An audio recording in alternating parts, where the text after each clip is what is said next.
Hang on. Listen, I've been. No. We've been going back and forth. I answered your question. Do you believe a God exists? I know that God exists. You know that God exists? Yes, I do. How do you know?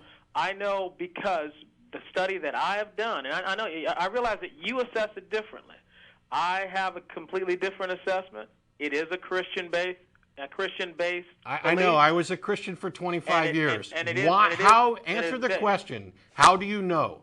Because I have received messages from him. Now, I like know that what? sounds crazy. You'll hear that from a lot of other fanatics. Like and Pat Robertson. It is not on a regular basis. It has only been twice in my life. And it has come through study, and it has come through individual relationships. What did he tell you, and how did you know it was God? I know for a fact that it was him. I know you believe that, and I know that you've said you know that. I'm saying, how do you know? How do you know you weren't crazy? How do you know you weren't having a hallucination? Yeah, at the time when I actually received the message, I actually had to stand up and walk around to make sure that I didn't just overhear. I understand that. Why did you change your mind?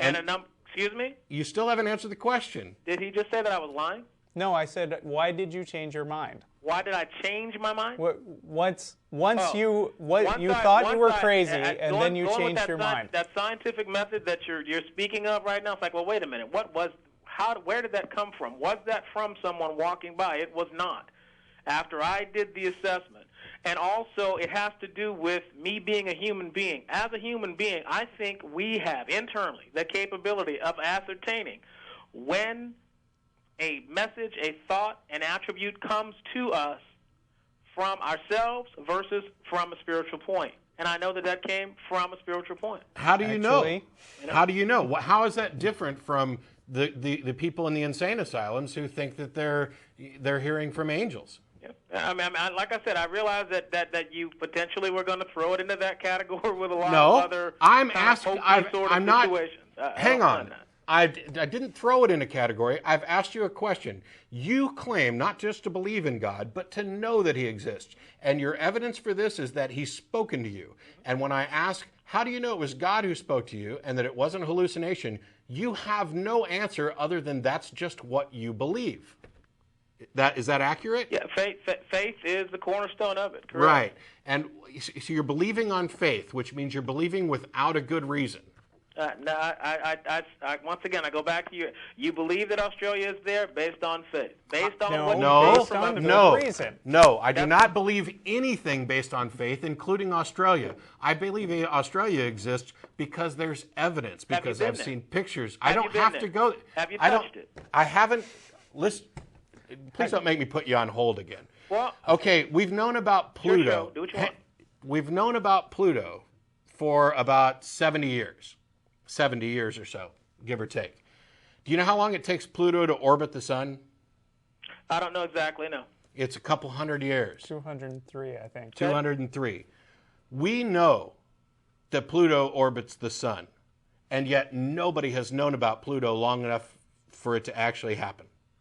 Okay, but even when we go with that definition of Pluto, as we see, the thing that I think that we get stuck up in with quote unquote this physical evidence and stuff like that. When you were a boy, Pluto was a planet. Now it's not.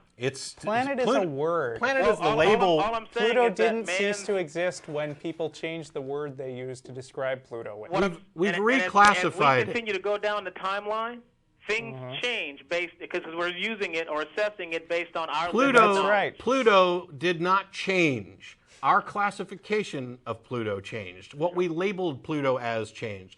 Pluto did not change. And if you want to believe something based on faith, that's fine, but at least be honest enough to admit that faith is believing something without a good reason, because that's exactly what it is. If you have a good reason, you don't need faith. I have good reason for believing what I believe about Australia, and I can independently investigate it if the question ever becomes really important. You have no good reason for thinking that was God that you heard in your head, and there's no way for anybody to distinguish you from any schizophrenic, from Pat Robertson, to the outside observer. There's no possible way. And while you're free to believe it, and I know that you will, and you even claim to know, you have no evidence, and it's complete faith. It's not my job to change hearts. It's not my job. Sure, to it change is. faith. No, Are you not a Christian? Yes, I am a Christian. Any Christian who knows their word will Let me know tell that you. It's not our job. No. To First change Peter. someone's heart. That No. is something that God does. Sure. 1 Peter 3:15 tells you to be always ready to provide the explanation for the faith that you have. Now, can you provide the justification for the faith that you have or not? Yes, I'm ready to provide that justification. Please. And that justification We've been asking you. I've been asking you for 5 minutes now. Who is responsible for changing hearts? Who changes the heart? Do we do that? My heart pumps blood. I don't know what you're talking about. Are you going to answer the question or not? Okay. Because I'm sorry, you are instructed. What is your question? You are instructed. 1 Peter 3:15 is to be ever ready to provide the explanation for the faith that you have. Correct. Please provide the explanation for the faith that you have. What is it? The explanation for the faith that I have. The evidence that causes you to believe. The explanation for the faith that I have is that our world is both physical and spiritual. Prove it. And the element that allows you to touch into that spiritual realm of our world is through God's word. Stop. You wanted my explanation. You Okay. cited a verse, and the verse said, "Give you an explanation." I'm giving you my explanation. Listen to me for a second. I'll accept that. Now, please provide some evidence that your assertion that the world is both physical and spiritual is true. Can you do that? Yeah, and the evidence that you need is through the faith that you have. Please, circular argument, go away now. Oh, I can prove the faith because the world's physical and spiritual, and I can prove that the world's physical and spiritual if you just have faith. You know what?